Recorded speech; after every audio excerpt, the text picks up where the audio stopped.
غور کرنا بھائی، ذرا مشکل بات میں کرنے لگا ہوں لیکن سمجھ میں آ گئی تو بات بن جائے گی۔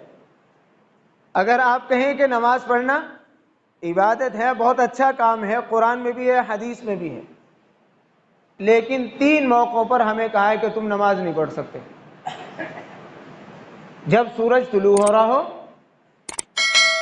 جب سورج غروب ہو رہا ہو، اور جب سورج نصف النہار پر ہو تم نماز نہیں پڑھ سکتے۔ ہم کہیں گے اے اللہ، آپ نے تو قرآن میں سینکڑوں جگہ کہا اقیموا الصلاۃ، نماز کو قائم کرو، نماز کو قائم کرو، حدیثیں بڑی بڑی ہیں، نماز کو قائم کرو، اور یہاں آپ کہہ رہے ہیں کہ نماز کو نہ پڑھو۔ تو اب ہمیں یہ پتہ نہیں چل رہا ہے کہ نماز چھوڑنا عبادت ہے یا نماز پڑھنا عبادت ہے۔ سوال سمجھ میں آیا بھائی؟ اللہ کیا کہیں گے؟ نہ نماز پڑھنا عبادت، نہ نماز چھوڑنا عبادت، ہمارا حکم ماننا عبادت ہے۔ سمجھ آئی نہیں آئی؟ نہ نماز پڑھنا عبادت اور نہ نماز چھوڑنا عبادت۔ عبادت کیا ہوا؟ ہمارا حکم ماننا عبادت ہے، اطاعت کرنا یہ عبادت ہے۔ مثال کے طور پر ہمیں یہ کہا کہ تم روزے رکھو، رمضان المبارک پورا 1 مہینہ کے روزے ہم پر فرض ہیں، اور ہر مہینے کے 3 روزے مستحب ہیں۔ کہیں محرم کے 2 روزے ہیں، کہیں عید الاضحیٰ کے شروع کے 9 دنوں کے روزے ہیں، اور کہیں کسی چیز کے روزے، کہیں کسی چیز کے روزے۔ اور اللہ کے نبی فرما رہے ہیں لا تصوموا فی هذه الايام فانها ایام اکل وشرب وبعال، کہ تم عیدین کے دنوں میں اور قربانی کے دنوں میں روزے نہ رکھو، اس لیے کہ یہ کھانے پینے کے دن ہیں۔ اب سوال یہ ہے کہ اے اللہ، روزے رکھنے کے بارے میں تو پورا قرآن بھرا پڑا ہے، احادیث میں سینکڑوں حدیثیں جس میں ہے روزہ رکھو، اور یہاں آپ کہہ رہے ہیں کہ روزہ نہ رکھو، تو ہمیں یہی نہیں پتہ چل رہا ہے کہ روزہ رکھنا عبادت ہے کہ روزہ چھوڑنا عبادت ہے۔ اور سوال سمجھ میں آ رہا ہے؟ تو اللہ کیا کہیں گے؟ نہ روزہ رکھنا عبادت اور نہ روزہ چھوڑنا عبادت، ہمارا حکم ماننا عبادت ہے۔ جہاں ہم حکم کریں روزہ رکھنے کا وہاں روزہ رکھو، جہاں ہم حکم کریں روزہ مت رکھو وہاں روزہ مت رکھو۔ اور بھائی بات کو سمجھ لینا، کبھی باہر جا کے کہنا مفتی صاحب کہہ رہے تھے کہ نماز پڑھنا عبادت نہیں ہے، روزہ رکھنا عبادت نہیں ہے۔ سمجھ لینا بھائی بات، سچ بولنا عبادت ہے یا نہیں؟ بولو بھائی، ہے؟ قرآن میں موجود ہے، جو سچ نہ بولے اس کے اوپر لعنت کی گئی ہے۔ سارے انبیاء علیہ السلام نے سچ بولا ہے، اور حدیثیں بھری پڑی ہیں سچ بولنے کے بارے میں، ہے؟ لیکن اللہ 2-3 جگہ کہہ رہے ہیں کہ وہاں سچ بولنے کی اجازت نہیں۔ کیا بولنے کی اجازت نہیں؟ سچ بولنے کی اجازت نہیں۔ ایک انسان جب دوسرے انسان کی چغلی کرتا ہے وہ سچ ہوتا ہے یا نہیں ہوتا؟ کسی کے اندر موجود عیب کو اس کی عدم موجودگی میں بیان کرنا سچ ہے یا نہیں ہے؟ اسلام نے پابندی لگا دی، سچ نہیں بولنا۔ کسی کے اندر عیب ہو اور اس کے منہ پہ جا کے کہنا، چور کے منہ پہ جا کے کہنا او چورا، بدکار کے منہ پہ جا کے کہنا او بدکار، فراڈیے کے منہ پہ جا کے کہنا فراڈیا، یہ تانا ہے اور تانا حرام ہے۔ لیس المؤمن بالطاعان،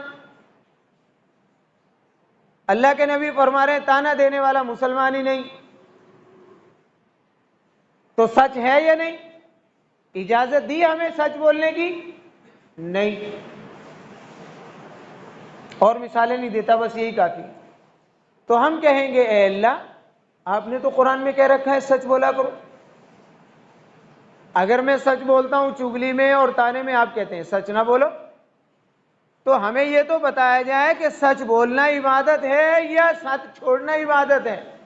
اللہ کہیں گے نہ سچ بولنا عبادت نہ سچ چھوڑنا عبادت، ہمارا جہاں جو حکم ہو اس کو پورا کرنا عبادت۔ اور بھائی بات سمجھ میں آ گئی؟ جہاں ہم نے کہا سچ بولو وہاں سچ بولنا عبادت ہے، جہاں منع کیا کہ سچ نہیں بولنا وہاں سچ نہ بولنا عبادت ہے۔ ایک مثال اور دے کے میں آگے بات چلاتا ہوں۔ قرآن کریم نے کہا کہ اے انسان اکڑ کے نہ چلا کرو، اکڑ کے نہ چلا، لا تمشی فی الارض مرحا، اکڑ اکڑ کے نہ چلا، انک لن تخرق الارض ولن تبلغ الجبال طولا، تو کوئی اتنا بڑا پہلوان نہیں ہے کہ تو زمین کو چیر دے گا،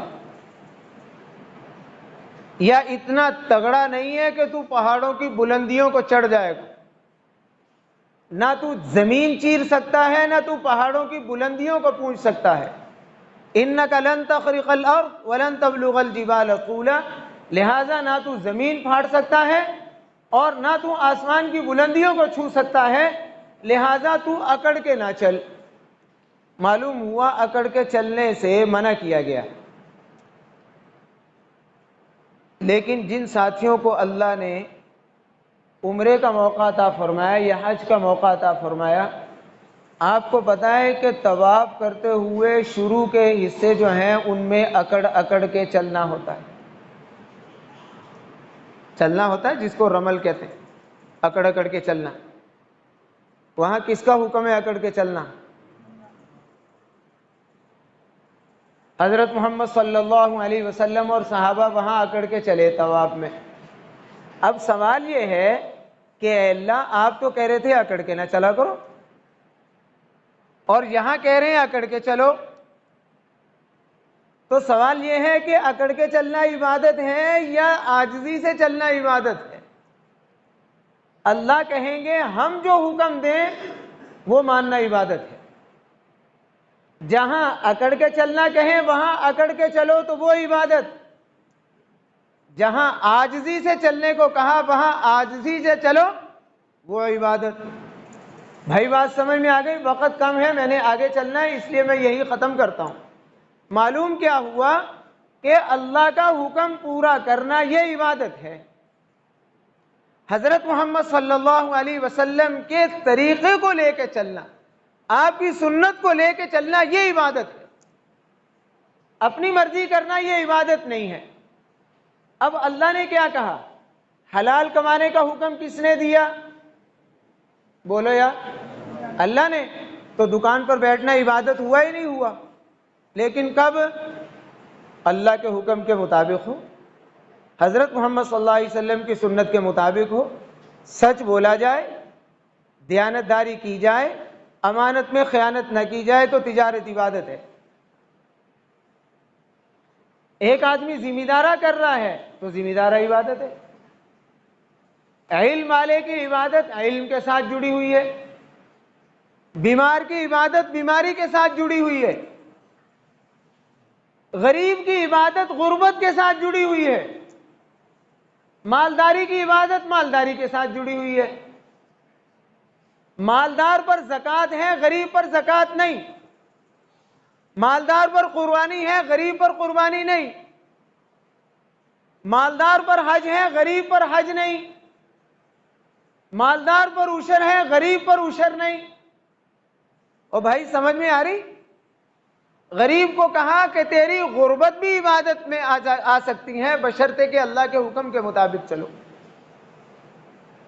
مثلا غریب اللہ سے کہے گا اے اللہ آپ نے مالداروں کو مال دیا مجھے نہیں دیا، اللہ کہیں گے تجھے یہ دیا ہے کہ تو مالداروں سے 500 سال پہلے جنت میں جائے گا۔ کیا کہا؟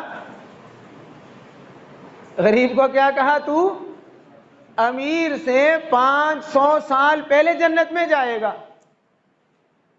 تو اللہ نے امیر کو مال کے ذریعے سے نوازا ہے تو غریب کے لیے یہ پیکج دے کے بھی نوازا ہے۔ تو اللہ نے کیا کہا؟ تم جس حال میں ہو اللہ کا حکم پورا کرو، حضرت محمد صلی اللہ علیہ وسلم کے طریقے پر چلو، تمہارا ہر حال عبادت شمار ہوگا۔ مثلا حدیث میں آتا ہے کہ قیامت کے دن اللہ بندے سے کہیں گے میں بیمار ہوا تھا تو میری بیمار کرسی کو نہیں آیا۔ توجہ کرنا بھائی، کیا کہیں گے؟ میں بیمار ہوا تھا تو میری بیمار پرسی کو نہیں آیا، میں پیاسا تھا تو میرے لیے پانی لے کے نہیں آیا، میں بھوکا تھا تو میرے لیے کھانا لے کے نہیں آیا۔ بندہ کہے گا اے اللہ آپ تو بیماری سے پاک ہیں، آپ تو بیماری سے پاک ہیں، آپ نے کیسے کہا میں بیمار تھا تو میری بیمار پرسی کو نہیں آیا؟ تو اللہ کہیں گے میرے وہ بندے جو بیمار تھے تو اگر ان کی بیمار پرسی کے لیے آتا تو مجھے بھی تو وہی پاتا۔ کون کہہ رہے ہیں؟ معلوم ہوا کہ بیمار کی بیماری کو اللہ نے اپنا بیمار ہونا کہا ہے۔ یہ کس کو عزت دی اللہ نے؟ بیمار کو۔ معلوم کیا ہوا؟ جب بندہ بیمار ہوتا ہے وہ اللہ کے قریب ہوتا ہے، اور اللہ نے کہا میرا فلاں بندہ پیاسا تھا، تم اس کے لیے اگر پیاس بجھانے کا انتظام کرتے تو مجھے بھی وہی پاتے۔ گویا کہ اس کو پانی پلانا، اللہ کہہ رہے تم نے مجھے پانی پلایا۔ پتہ کیا چلا؟ پیاسے کے قریب اللہ ہے یا نہیں ہے؟ اور اللہ کیا فرما رہے کہ میں بھوکا تھا تو میرے لیے کھانا لے کے نہیں آیا۔ اے اللہ آپ تو کھانا کھاتے نہیں۔ اللہ فرما رہے ہیں کہ میرے فلاں فلاں فلاں فلاں بندے بھوکے تھے، اگر تم ان کے لیے کھانا لے کے جاتا، مثلا آج کل سیلاب زدگان ہے، اگر تم وہاں کھانا لے کے آتے مجھے بھی وہی پاتے۔ گویا کہ ان کو کھانا کھلانا یہ مجھے کھانا کھلانا ہے۔ کون کہہ رہے ہیں؟ اللہ۔ معلوم کیا ہوا کہ ایک بندہ جب اللہ کے حکم کو پورا کرتا ہے، بھوکے کو پانی پلا رہا ہے وہ بھی عبادت، بھوکے کو کھانا کھلا رہا ہے وہ بھی عبادت، بیمار کی بیمار پرسی کر رہا ہے وہ بھی عبادت، ماں باپ کی خدمت کر رہا ہے وہ بھی عبادت، حلال کما رہا ہے وہ بھی عبادت، ذمہ دارہ کر رہا ہے وہ بھی عبادت، مسجد میں بیٹھا ہے وہ بھی عبادت، اللہ کے دیے ہوئے وجود کو بیماریوں سے بچانے کے لیے چہل قدمی کر رہا ہے تو وہ بھی عبادت۔ تو اللہ نے مسلمان کو کس کے لیے پیدا کیا بھائی؟ عبادت کے لیے۔ عبادت کس کو کہتے ہیں؟ صرف نماز عبادت نہیں، جہاں رہو جس حال میں رہو اللہ کے حکم کے مطابق چلو اور حضرت محمد صلی اللہ علیہ وسلم کے طریقے کے مطابق چلو تو یہ ساری شکلیں ہی عبادت بن جائیں گی۔ بھائی بات سمجھ میں آ گئی؟ لیکن اگر اللہ کا حکم نہیں، اپنی مرضی سے چار رکعتوں کی جگہ 6 پڑھ دی، جانور ذبح کرتے وقت جو پڑھا جاتا اس پڑھنے کی بجائے سورہ یاسین پڑھ دی، جہاں درود شریف نہیں پڑھنا تھا وہاں درود شریف پڑھ دیا، اتحیات کی جگہ سورتیں پڑھ دی، سورتوں کی جگہ اتحیات پڑھ دی۔ اللہ کا حکم پایا گیا، حالانکہ ساری جگہ قرآن پڑھا، عبادت نہیں ہے، گناہ ہے۔ کیا ہے بھائی؟ اللہ کے حکم سے ہٹ کر قرآن پڑھنا بھی گناہ ہے، نبی کے طریقے سے ہٹ کر عبادت بھی گناہ، وہ عبادت ہے ہی نہیں۔ تو عبادت کس چیز کا نام ہے؟ اللہ کا حکم اور حضرت محمد صلی اللہ علیہ وسلم کی سنت۔ اپنی مرضی سے عبادت کرنا عبادت نہیں، حضرت محمد صلی اللہ علیہ وسلم کی سنت کو چھوڑ کے چلنا عبادت نہیں ہے۔ تو اللہ کا حکم پایا گیا، حضرت محمد صلی اللہ علیہ وسلم کا طریقہ پایا گیا، تو یہ کیا بنے گا بھائی؟ عبادت۔ تو اللہ نے ہمیں عبادت کے لیے پیدا کیا ہے، لہذا ایک مسلمان کو عبادت لائن بنانا چاہیے۔